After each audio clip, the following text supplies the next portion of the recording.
de célébrer le centenaire de mon grand-père. Qui est également notre père, de ton père et de moi. Et oui, effectivement, le centenaire de votre père et mon grand-père, le centenaire de sa naissance. Et beaucoup de personnes sont venues à cette grande fête du sport de l'air. Et qu'est-ce qui les a animés, qu'est-ce qui les a amenés à venir à cette grande fête, cette célébration? Écoute, c'est une histoire qui date de très longtemps. De très longtemps, parce que ton grand-père, avant même la naissance de l'aviation, il commençait déjà à regarder en l'air, il regardait le ciel. Il n'y avait que les oiseaux, il était passionné pour les oiseaux. Voilà, il connaissait les expériences de Mouillard, de tous ces gens-là. Mouillard qui a étudié les vautours, le vol des vautours en Égypte. Alors son grand-père connaissait très bien ça, et moi je me rappelle l'avoir entendu parler de ça. Et alors ensuite, évidemment, quand l'aviation est arrivée, il en était passionné. En 1903, Santos-Dumont, les premiers vols, 1903, il y a eu avant, comment s'appelle-t-il donc? Lilienthal, je crois. Il y a eu Lilienthal. Papa a correspondu avec le frère de Lilienthal, Gustave. Ah oui, Gustave. Et alors il y a eu Clément Ader, évidemment, qui est le premier qui vraiment s'est détaché du sol avec un plus lourd que l'air. Ça c'est le premier, incontestablement. Oui. Mais qui a volé vraiment sur une certaine distance. Ce sont les frères Wright, aux États-Unis. Et en France, Santos Dumont, qui était brésilien, mais au Brésil, il n'a pas pu. Oui. Il a fallu qu'il vienne en France pour ça. Alors, tout ce monde qui est venu à Marennes pour la célébration de ce centenaire de la naissance dans les justement, j'y viens. Il était extrêmement passionné de tout ça, et il a commencé à construire des appareils juste après la guerre de 14.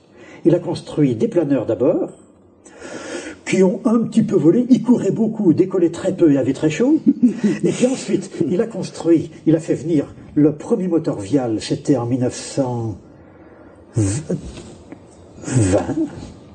19 ou 20, le moteur Vial de 35 chevaux. Il a construit un premier appareil, qui n'a pas marché bien entendu, un deuxième qui n'a pas marché non plus, fort heureusement, nous ne serions pas là sans ça. Et peu à peu, il a fait le numéro 7, ne voyant qu'il n'y arrivait pas en avion. Il ne voulait pas faire un avion conventionnel. Alors, ces appareils, ça ne marchait pas. Il a fait le numéro 7, qui était un hélicoptère. Ah, voilà, il était solidement fixé au sol par 4 fils de fer, mais mou, de façon que si ça décollait, eh bien les fils de fer se tendraient, ça prouverait qu'il aurait décollé. Les fils de fer se sont tendus, et puis il y a eu brusquement un grand bruit, des pales d'hélicoptères qui se sont mélangées avec des roulements à billes éclatés, des billes de partout. Enfin, je sais que papa et maman ont ramassé des billes un petit peu partout dans la cour. C'est avec sa sœur surtout. C'est elle qui tenait un des filins de l'hélicoptère. C'est, je crois, elle qui l'empêchait, la tante Marguerite, de l'empêcher de tourner en rond. Parce qu'elle n'avait pas trouvé le système de l'anticouple. Voilà.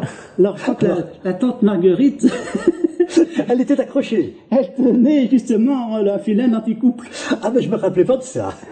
Mais alors, le fuselage de l'hélicoptère, par la suite, a été utilisé pour le numéro 8. Le HN8. Ce qui explique que le fuselage du HN8 est tellement fin. Pour le passage du rotor. Oui.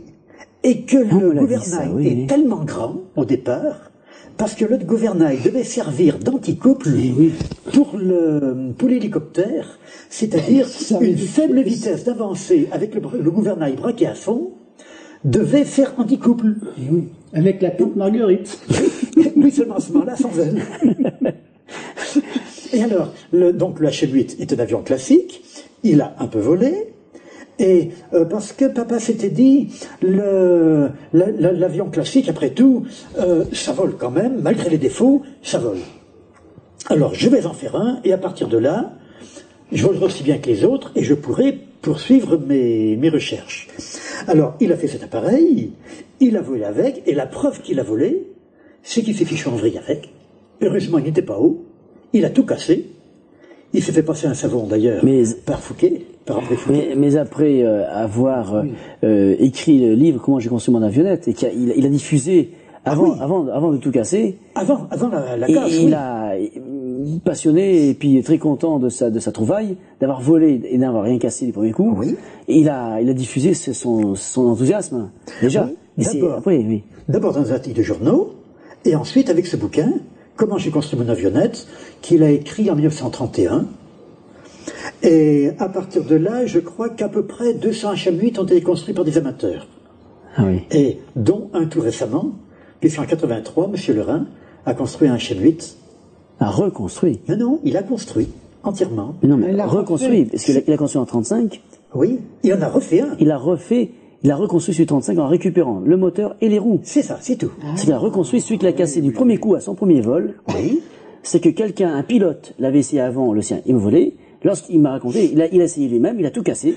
Oui. Et puis c'est 50 ans après qu'il a reconstruit. Il n'y a pas eu une tête de sapin ou quelque chose comme ça, un grand arbre, un arbre qui était un peu trop haut? Je sais pas. Il l'aurait accroché. Il me semble bien. Et c'est donc après avoir diffusé cet enthousiasme pour construire le HM8 qu'il lui-même s'est mis en vrille, il a tout cassé, et c'est là où... Eh bien, c'est là qu'il s'est dit, c'est inadmissible, j'avais le manche en arrière et à droite, et l'appareil est parti en avant et à gauche. Ça, les aviateurs acceptent toujours ça, ils trouvent que c'est normal. Qu'un avion décroche, on essaie de le faire aller lentement, on tire à soi, et puis, au lieu d'obéir, l'avion plonge du nez. Ça, c'est un fameux défaut que n'a pas le pot du ciel, par exemple. Et puis, quand on met le manche en pot du ciel, quand on met le manche dans une direction, qu'on aille vite ou qu'on aille pas vite, l'appareil suit. Voilà, exactement. Il ne part pas à l'envers. Et alors, enfin, exaspéré par ça, révolté par ça, il essayait sur le HM10 des grands ailerons pour avoir une aile vivante, des grands ailerons énormes qui faisaient à la fois profondeur et direction.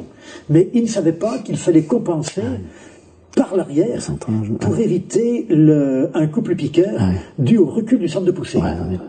Enfin, ça, c'est des choses un petit peu techniques. Hein. Et alors, il a fait le HM11, le HM12. Le HM10 n'était pas mal. Le moteur était derrière et l'hélice était à l'avant, au bout d'un long arbre. Il a tourné très lentement et il était immense. Donc, elle soufflait une partie de l'envergure et elle avait un très bon rendement. Alors, par la suite, il a fait le HM12, c'était pas terrible. Le HM13, ça commençait déjà à être la formule pouls du ciel. C'est-à-dire, on avait la position des ailes. Parce qu'il s'était dit, au moment du décrochage, si on approche à l'arrière d'une aile prête à décrocher, une autre aile en pleine portance, logiquement, les filets d'air devraient être attirés vers le bas. Il essayait, ça marchait. Il a le 10 août 1935, il a enfoncé le premier clou du HM14.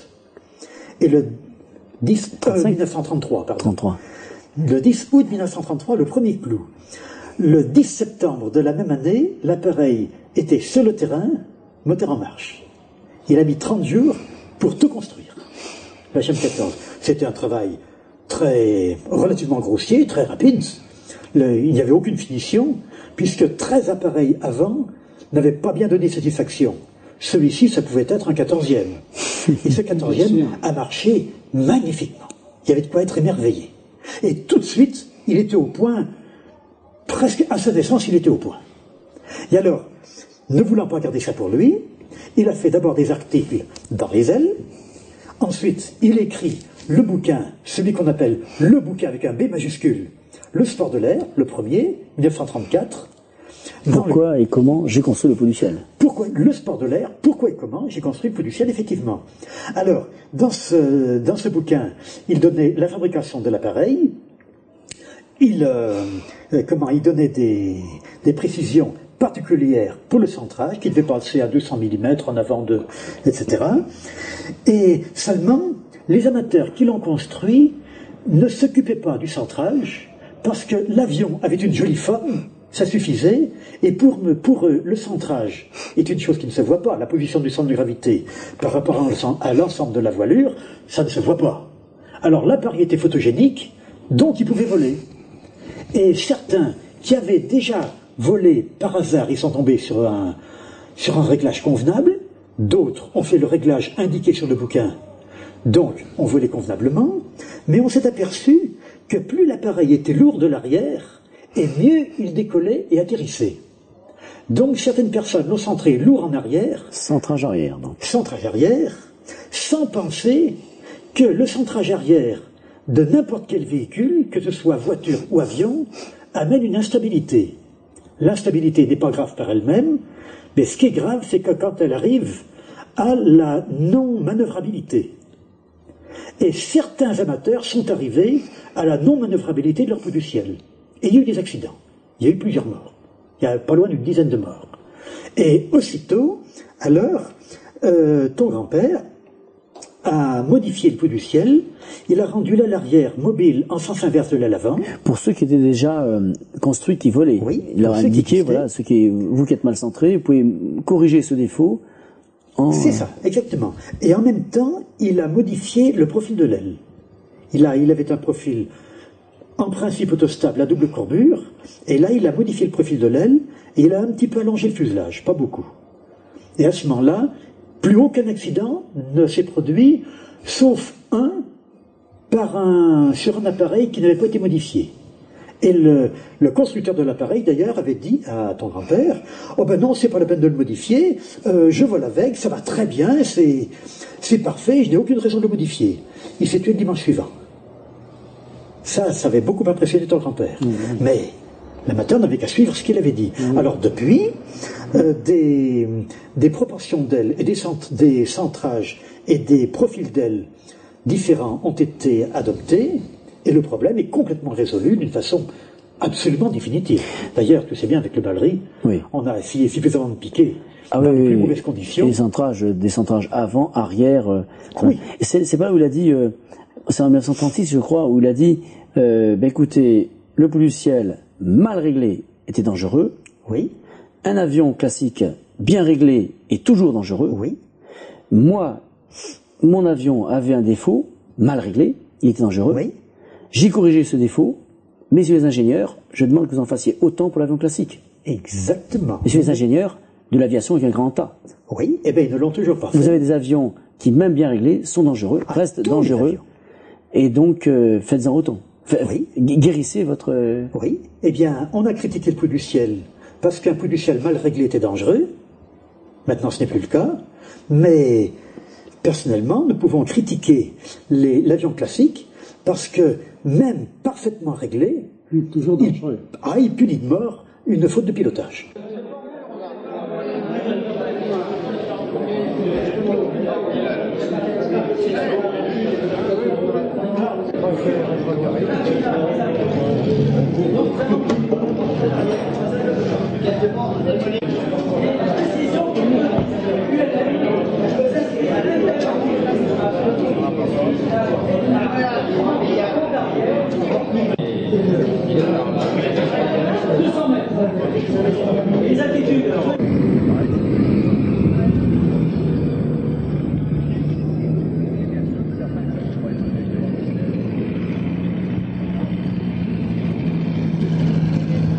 Quand on a pensé à faire le centenaire de Migné et que nous l'avons annoncé, eh bien, tous les gens qui étaient sympathisants, qui étaient adeptes du Saint-Patron, dans toute la France, et même ailleurs, dans les pays limitrophes, eh bien, ils se sont dit, mais on peut aller n'importe où à n'importe quel moment, mais pour le centenaire de Migné, il faut être là. Alors, de partout, ils sont venus de Belgique, d'Allemagne, d'Angleterre, ô combien passionnés. Il y en a eu quand même 120, je crois, en Angleterre. 120 HM14. HM14, oui. Non, au total, 120 pouls du ciel. Ah oui, d'accord. Ah d'accord, oui. Et puis, il est venu des amateurs d'Allemagne, d'Italie, d'Espagne, de Madrid. Il y en a un qui est venu.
le HM14, dès 1936, il a été construit au Japon par des amateurs. Oui. Donc je crois qu'il y en a eu 2 au Japon. Ça montre un petit peu cette propagation, cette passion. Eh bien, je me suis même laissé dire qu'une petite construction en Syrie avait été faite en URSS. Ah oui. Je ne sais pas si c'est vrai. C'était à l'insu de. Ah oui, complètement. De Babi. Complètement. Enfin, eux ne viennent pas pour copier ce qu'ils veulent, comme ils veulent, sans autorisation, ils n'en ont pas besoin.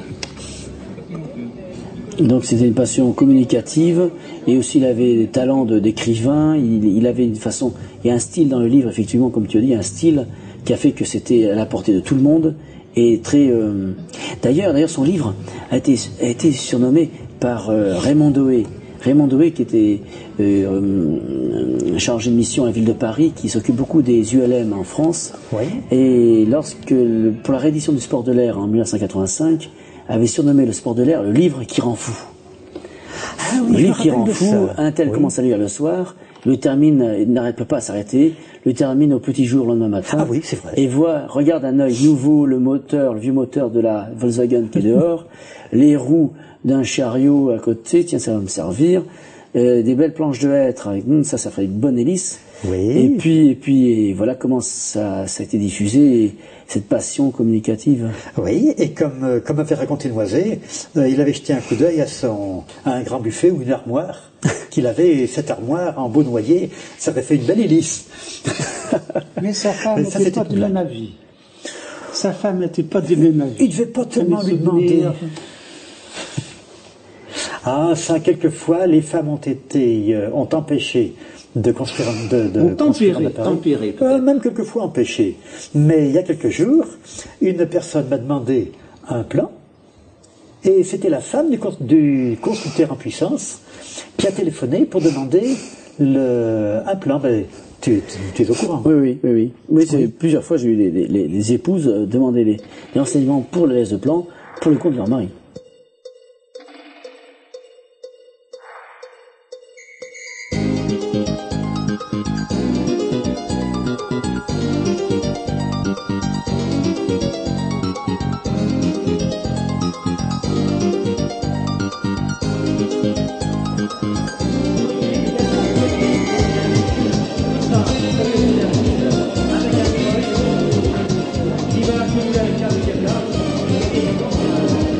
Parce que le vent peut changer, et puis ce matin il a tourné, et là j'ai l'impression qu'il s'établit à l'inverse de ce matin. Donc il va falloir inverser le thé. Mais les commissaires de piste tournent en même temps que le thé.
Ah, j'ai plein de stuff.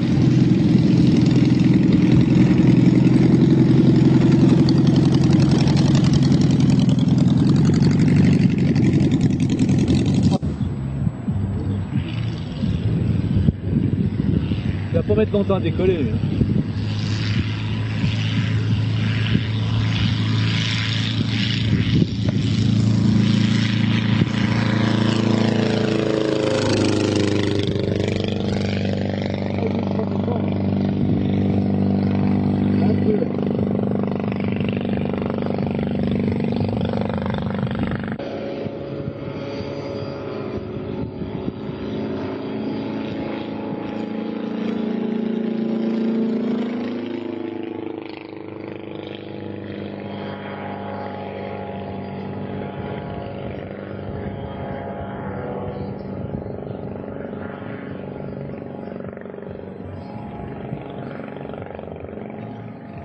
s'appelle Pétoire.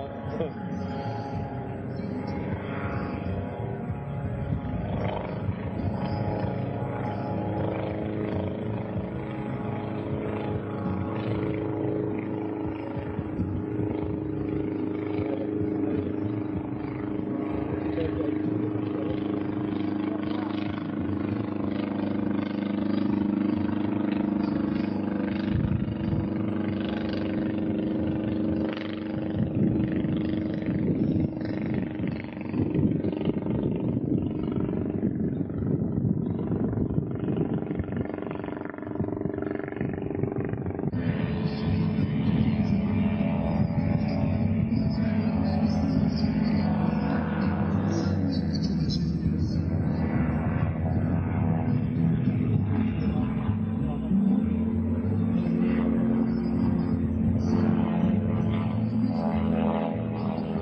Non, mais c'est tellement tentant, mais...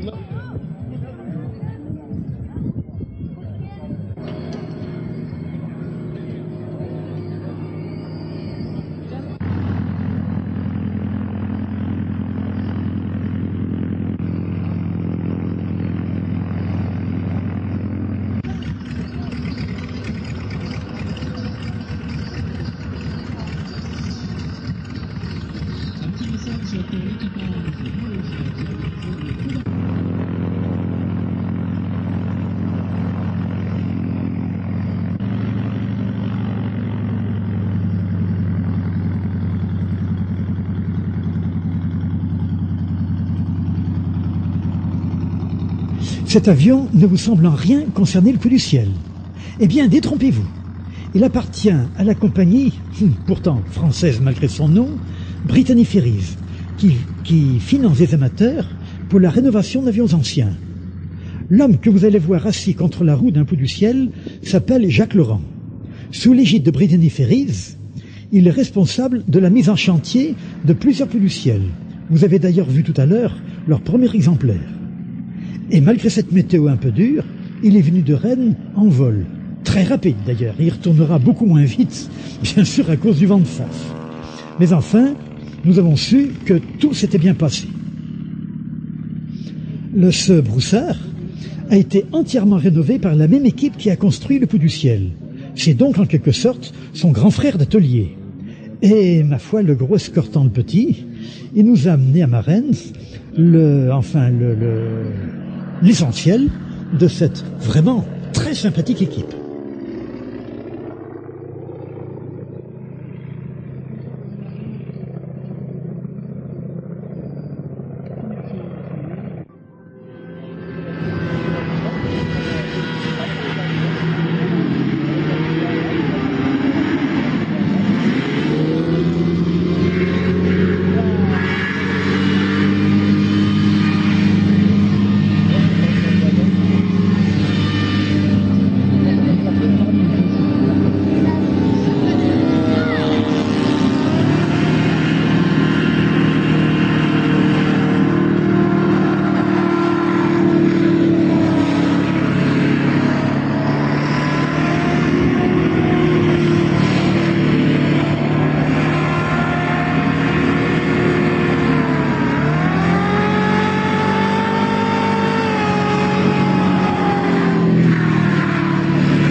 Bon, alors dis donc, il y a une petite chose dont il faudrait parler aussi.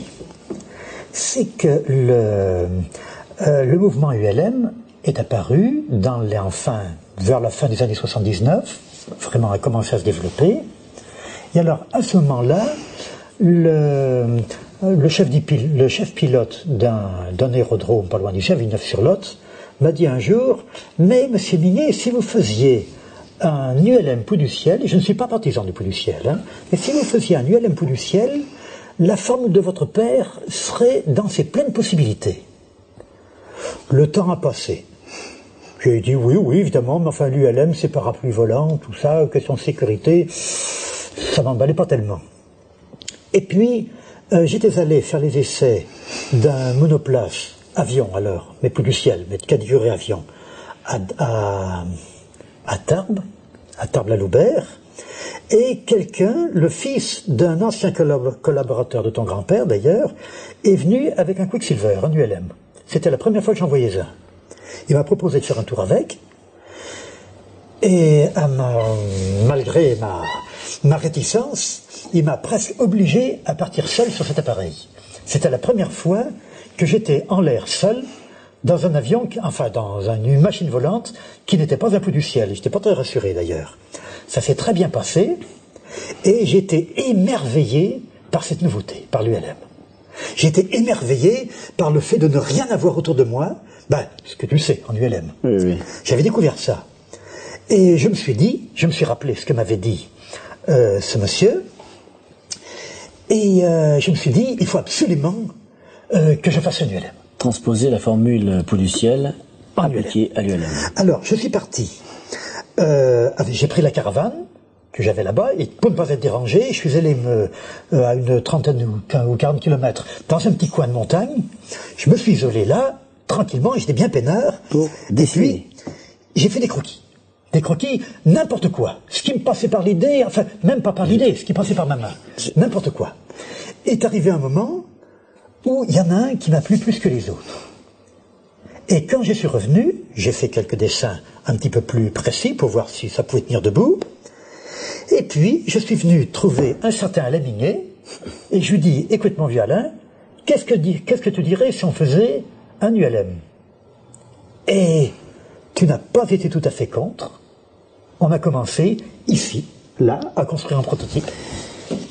Et oui, on a construit le prototype du Ballery. Tu te souviens de ce qui s'est passé? La philosophie, un moteur, 2 sièges côte à côte, le moteur d'arrière, 2 ailes, 3 roues, oui, et le spectacle qui défile sous les pieds. Exactement. Le paysage qui défile sous les pieds. Effectivement, c'était ça l'ULM, tel qu'on l'avait pensé au début, et puis ça a marché le premier coup. Le premier Ballery, on l'a fabriqué tous les deux. On l'a fabriqué tous les deux. Dans le plus grand secret. Avec les moyens du bord. Avec les moyens du bord. Et en raclant les fonds de tiroir. Ah oui, ça. D'ailleurs, si nous avions cassé ce premier appareil, cet appareil, je retournais dans mon béton, toi tu retournais à tes dessins, et puis voilà. Et il n'a pas été cassé du tout. Il n'est toujours pas cassé d'ailleurs. Et effectivement, il a volé. Et là, beaucoup de personnes sont déclarées intéressées pour acquérir une machine comme ça, prête à voler. Et nous avons effectivement relevé le défi. La Société des avions Henri Mignet, avec le concours de l'aéroclub Albert Baron de Marennes, organise donc ce 4e rassemblement des avions ULM de formule Henri Mignet Pouls du ciel.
bien, nous avons décidé de construire le pot du ciel en série. En série et sous forme d'ULM, qui porte le nom de HM1000 Ballery. Ballery, nom Saint-Onger du Faucon Cresserelle. Et HM pour Henri Minier. Et 1000 pour le modèle. Oui. Et cet appareil conserve toutes les caractéristiques des avions miniers et surtout le repliage des ailes. Et il est surtout vendu, prêt à voler, sans aucun réglage n'est à faire sur l'appareil. Comme ça, il n'y a aucune modification à faire par les particuliers. On sait que là, on peut rien reprocher à l'appareil.